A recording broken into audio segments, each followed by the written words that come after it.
CBSE Board, Class 11, History, Chapter 2, Part 41, Audio by Renee Matthew.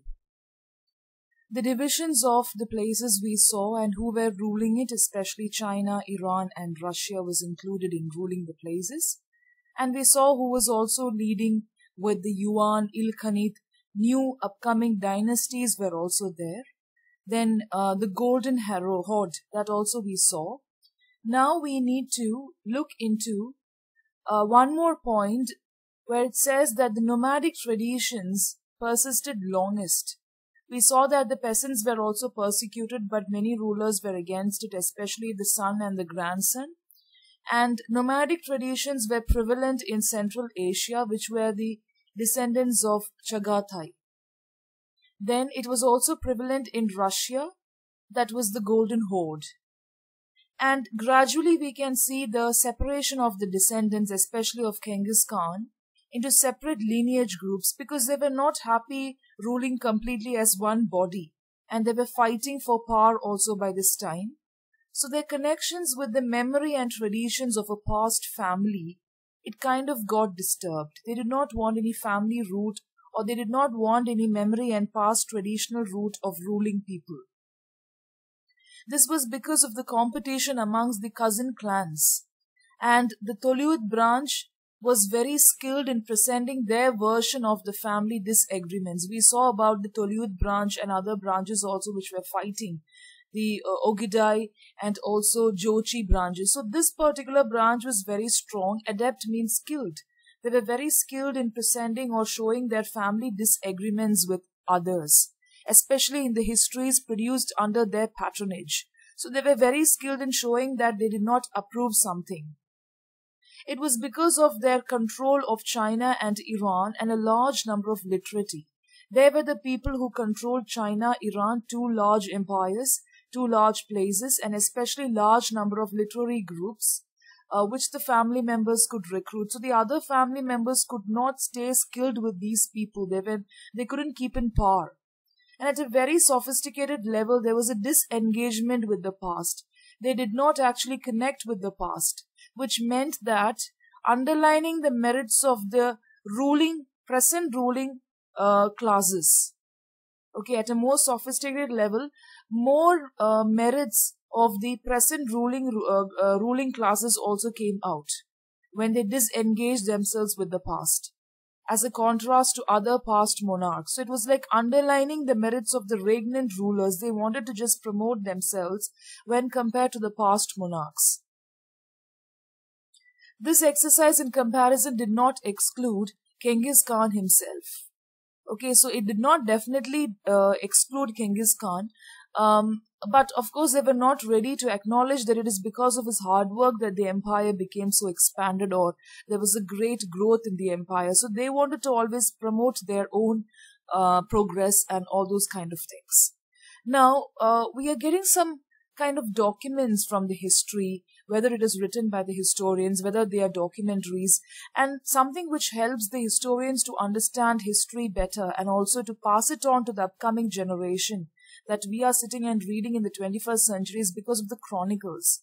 Now, Persian chronicles were responsible for the Genghis Khan documentaries. It was produced in Ilkhanate, Iran, especially in 13th century. It actually detailed or gave an elaborate documentation of the brutal killings of the great Khan. Gory means very bad killings, brutal killings, and it also exaggerated the numbers killed to show that the Khan was actually great. The gory killings. For example, eyewitnesses were there. Eyewitness report that 400 soldiers defended the citadel of Bukhara. We saw the annexation of Bukhara, right? So many people say 400 soldiers defended it.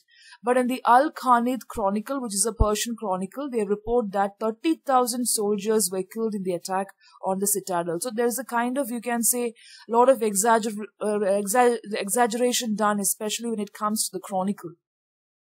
So this particular kind of, you can say that this particular kind of report gave a number. Alright, so These reports also eulogized Genghis Khan. It kind of gave a great inscription and lot of talkings it gave, especially on the funeral of Genghis Khan. Eulogy means it is a kind of inscription or quotes which is given especially during the funeral of a person. They also gave a statement of relief apart from the eulogy and all the inscriptions and sad lamentations, the sad cry, mourning and all that. They gave a statement of relief that everything, time has changed and the great killings of the past were over. So in a way, they were having a double meaning. When they said that Genghis Khan is great and the eulogy is great, something like that, now they're having a statement of relief.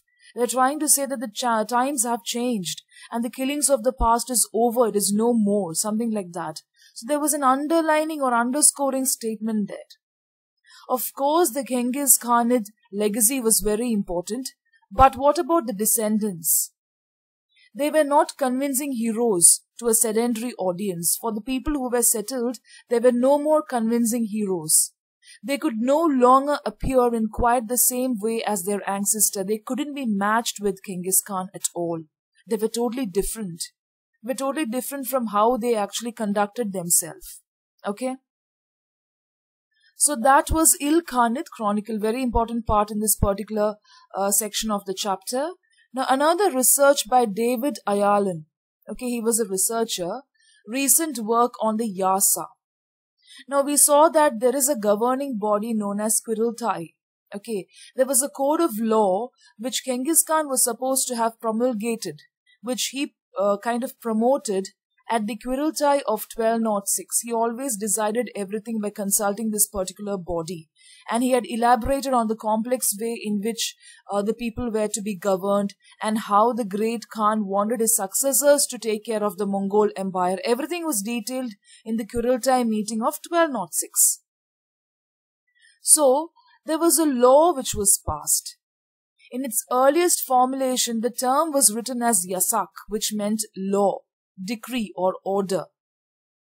So there were a few details which Genghis Khan gave during this particular meeting regarding the yasak or the new law concerning the administrative regulations. It was specifically two main points. One is the organization of the hunt. There has to be a planning and strategy organizing the hunt. The army and the postal system, these two things were completely written under law. So that is something which constituted the law also. So by the 13th century, the Mongols started using the related term Yasa in a more general sense. But Genghis Khan, when he passed this particular law, when he consulted with Quirltai, it meant only organization of the hunt, the army and the postal system. But later in the 13th century, they started using it in a more general sense to mean the legal code of Genghis Khan. It meant the legal code of Genghis Khan. So we may be able to understand the changes in the meaning of the term if we take a look at some of the other developments that occurred at the same time. So you may be thinking, what is this law? Because law means it is something which constitutes everything in an empire. And how come it's only 2 points which is constituting the law, right? Now we need to look at the other developments which took place at the same time. By the middle of the 13th century, the Mongols were completely unified, though they were from different culture and segments and all those things, they were completely unified. And that is how they were able to create the largest empire the world had ever seen because of the unification. They showed that they can rule sophisticated urban societies also because most of the people who were conquered were urban societies and sophisticated. And that was only because of the Mongolian history, culture and law. Okay. So though the Mongols dominated the region politically, they were a numerical minority. They were very small in number compared to all the other foreign people. So you may ask then how the empire was large. All the other people constituted, it's like all the other part of the population were the conquered majority. Did you understand? The Mongols were minority in number, but we saw that they conquered so many parts and extended their empire. So those formed the majority of the people. The only way they could protect their identity and distinctiveness, the only way they could protect their identity and uniqueness, that is their history, culture and law, was by claiming a sacred law given to them by their ancestors. So that is this particular law, that is yasak or law. Because they were very small in number, and this ancestor Genghis Khan could foresee, he was very foresighted as a ruler, that if this law is not passed, in the future there are possibilities that they will lose everything. It's like with so much of plundering and manuring that they got every part of the other parts of the empire, right? So now if they don't pass this law, there are possibilities that they will lose it. So what was the yasak or yasa? It was a compilation of the customary traditions of the Mongol tribes. Of course, Genghis Khan did not like the tribal lineage of Mongol. He just did away with the tribal lineage, and you remember how he divided the army units, the thousands, hundreds, tens and all that, yeah. But this particular law was a compilation of the customary, he just kept the customary traditions of the Mongol tribes, referring to it as Genghis Khan's code of law. And the Mongol people also laid claim to a lawgiver like Moses and Solomon from the Bible. So they also believed that it is coming from the God, because Genghis Khan himself told that God came in a vision to him and asked him to rule the world. So it was known as the code of law, as if it was given by somebody authoritative, and it was imposed on their subjects. So people did not question. Basically, you can say that people never wanted to question, and they took it very sacred. They took it to heart. This particular law was taken to heart. The Yasa served. So to bring the Mongol people together around a body of shared beliefs, that is coherence of the Mongol people, that is how it served. There was a unification of consolidation of the Mongol people took place. It also showed that the people were very attached to their ruler. Affinity was there. It is not possible every time in all the countries. They will not be attached. Everybody was so happy to give away their savings, earnings, everything. And that was the power of the ruler. And even his descendants were very attached to him. And they absorbed different aspects of a sedentary lifestyle. They were able to learn a lot of things from their ruler as they transformed themselves from nomadic culture to sedentary lifestyle. So Genghis Khan only taught them to have this sedentary lifestyle. Otherwise, they would have remained nomads. They would have kept on roaming. It gave them the confidence to retain their ethnic identity. So Genghis Khan was not against their own ethnic identity. So they understood that they have to retain their ethnic identity if they have to grow as an empire. And also they were happy with the law upon their defeated subjects. So everybody was supposed to follow the law, even the conquered people. So it was an extremely empowering ideology. So maybe Genghis Khan may not have planned such a legal code. It was really his vision. It was because of his foresightedness that it proved as a vital source in the construction of a Mongol universal dominion.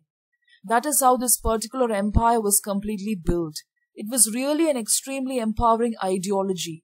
And because of his vision only, he was able to build such a huge empire. And he was able to give this law also. Now more points are given on the Yasa. In 1221, after Bukhara was conquered, Genghis Khan had assembled rich Muslim residents. Okay, all the rich Muslim residents were sorted out and they were asked to assemble in a festival ground and had warned them. Admonish means to warn them. He assembled everybody and he just warned them. He called them sinners and warned them to compensate for their sins by parting with their hidden wealth. So he knew that the Muslims were very rich, they had a lot of wealth. So he said that you are sinners and that is why I am ruling you. So you should give a part of your wealth to the governing body. So this particular episode, the chronicles say that was very dramatic.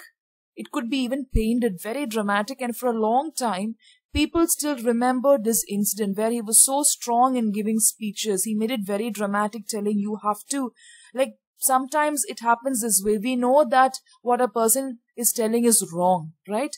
But still the way the person speaks will make us move. It will make us do what is not right, or it will make us do something because of the oratory power of the person who is talking, because of the speech. And that is why words can move very much. So towards the end of the 16th century, there was a person who came up known as Abdullah Khan, which will be seen in the next segment, the next episode. So you should remember that this particular incident was very dramatic, and it is still even remembered by the Mongols after the death of Genghis Khan. So that was the power of his speech.